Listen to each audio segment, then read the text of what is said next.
Bonjour à tous. Aujourd'hui, on va s'attaquer à un sujet assez costaud. On va décortiquer ensemble les forces, souvent invisibles, qui façonnent notre monde. Cette analyse se penche sur des menaces systémiques, complexes, et franchement, ce qui en sort est assez vertigineux. Alors, cette impression que le monde nous échappe, qu'il est contrôlé par des forces qu'on ne voit pas, ça parle à pas mal de monde, non? Eh bien, selon l'analyse qu'on décortique aujourd'hui, c'est pas juste une impression. C'est en fait une réaction tout à fait logique à la façon dont notre monde est structuré. Allez, on rentre dans le dur. Le concept central de toute cette analyse, c'est celui de menace hybride. Alors qu'est-ce que ça veut dire? En gros, l'idée, c'est qu'on ne fait pas face à des problèmes isolés. Non. Ce sont des dangers qui sont tous connectés entre eux, qui s'entremêlent et attaquent les fondations même de notre société. Alors, pour comprendre ce système, l'analyse le décompose en deux grands piliers. Le premier, c'est ce qu'elle appelle l'argent abstrait. L'idée, c'est que notre économie a connu une transformation, mais alors une transformation radicale, où la richesse, c'est comme déconnecté de la réalité. Et là, on touche à un point crucial. Avant, disons, la valeur venait surtout de ce qu'on appelle le capital productif. C'est simple, on construit une usine, on crée des emplois, on fabrique des trucs, du concret. Mais aujourd'hui, le jeu a complètement changé. L'économie est maintenant dominée par le capital spéculatif. Là, le but, c'est plus de fabriquer, c'est d'extraire de la valeur en pariant sur les marchés, souvent sans aucun lien avec l'économie réelle, avec le travail. Bon, mais qui sont les grands joueurs de ce système? Parce que ce n'est pas juste un concept. L'analyse, elle nomme des noms, des entités bien réelles. On parle de géants de la gestion d'actifs comme BlackRock ou Vanguard. On parle de places financières un peu opaques comme la City de Londres. Et bien sûr, il y a les montages fiscaux des multinationales. Vous savez, le fameux Amazon au Luxembourg, Google en Irlande. Tout ça, ce sont les rouages bien huilés de cette finance abstraite. Et pour qu'on se rende bien compte de l'échelle, de la démesure du truc, regardez ce chiffre. 20 000 milliards de dollars. C'est juste le montant que gèrent les 3 plus gros fonds d'investissement du monde. Pour vous donner une idée, c'est plus que tout ce que produit l'Union européenne en un an. C'est juste colossal. Le pouvoir financier concentré là est presque inimaginable. Forcément, une telle concentration d'argent, ça a des conséquences politiques. C'est inévitable. Et la conséquence, elle est simple. Le pouvoir de décision, il glisse. Il quitte petit à petit les parlements, les assemblées élues pour atterrir dans les salles de marché. Au final, ce sont les marchés qui imposent leurs règles aux États.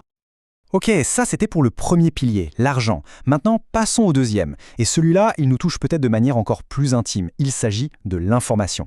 Ou plus exactement, de la façon dont notre propre vie, notre expérience, est devenue une nouvelle matière première à exploiter. Et là aussi, il y a eu un glissement fondamental. Avant, on était avant tout considérés comme des citoyens, c'est-à-dire des acteurs de la démocratie avec des droits, une voix.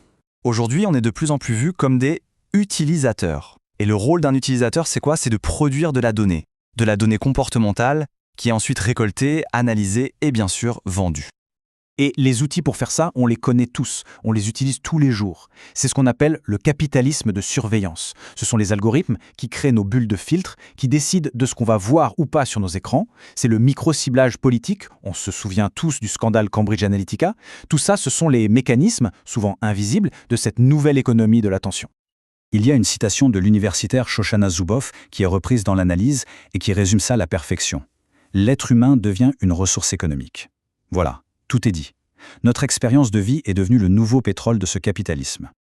Et la conclusion logique de tout ça, selon cette analyse, est franchement vertigineuse. Si nos choix, nos désirs, nos comportements peuvent être prédits et même influencés, façonnés à grande échelle par des systèmes automatisés, alors la question se pose: que reste-t-il de notre libre arbitre? C'est une question absolument fondamentale. Ok, on a vu les deux grands piliers. L'argent abstrait d'un côté, l'information abstraite de l'autre. Mais concrètement, dans la vraie vie, ça donne quoi? Quel est le coût humain de tout ce système? Le résultat, c'est une société qui se fragmente, qui se fissure de partout. On le voit bien, une polarisation politique qui devient extrême, un isolement social qui ne cesse de grandir, une méfiance généralisée envers toutes les institutions. Et peut-être le plus grave, on n'arrive même plus à se mettre d'accord sur ce qui est vrai.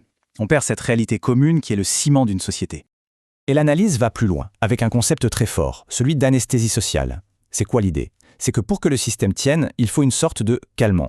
Et ce calmant peut prendre plusieurs formes. Ça peut être des drogues chimiques, comme la terrible crise des opiacés aux États-Unis, mais ça peut aussi être des drogues numériques, comme le fait de scroller à l'infini sur nos téléphones. Le but, conscient ou non, c'est de nous pacifier, d'endormir l'esprit critique. Et on arrive maintenant au point le plus important de l'analyse. Parce que le vrai danger, ce n'est pas tant chaque pilier pris séparément. Non, le vrai danger, c'est quand les deux se rencontrent. C'est leur convergence, la manière dont ils s'alimentent l'un l'autre.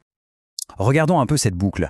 C'est un vrai cercle vicieux. D'abord, l'argent abstrait, la finance, investit des sommes colossales dans les géants de la tech. Ensuite, cette technologie, elle sert à quoi? À capturer notre attention, nos données. Troisième étape, une population dont l'attention est constamment capturée, fragmentée, a beaucoup plus de mal à participer à un débat démocratique serein et construit. Et enfin, dernière étape, une démocratie affaiblie, elle n'a plus la force de réguler la puissance de la finance. Et hop, on revient au point de départ. La boucle est bouclée, le système s'auto-renforce. Et tout ça nous amène à la conclusion de l'analyse, un concept assez sombre, la gouvernance de l'impuissance. Ça veut dire quoi? Ça veut dire qu'on vit dans un monde où tout semble géré, optimisé, mais où plus rien n'est vraiment gouverné au sens politique du terme. Les grandes décisions ne sont plus prises par des représentants élus, mais par des marchés opaques et des algorithmes qu'on ne comprend pas.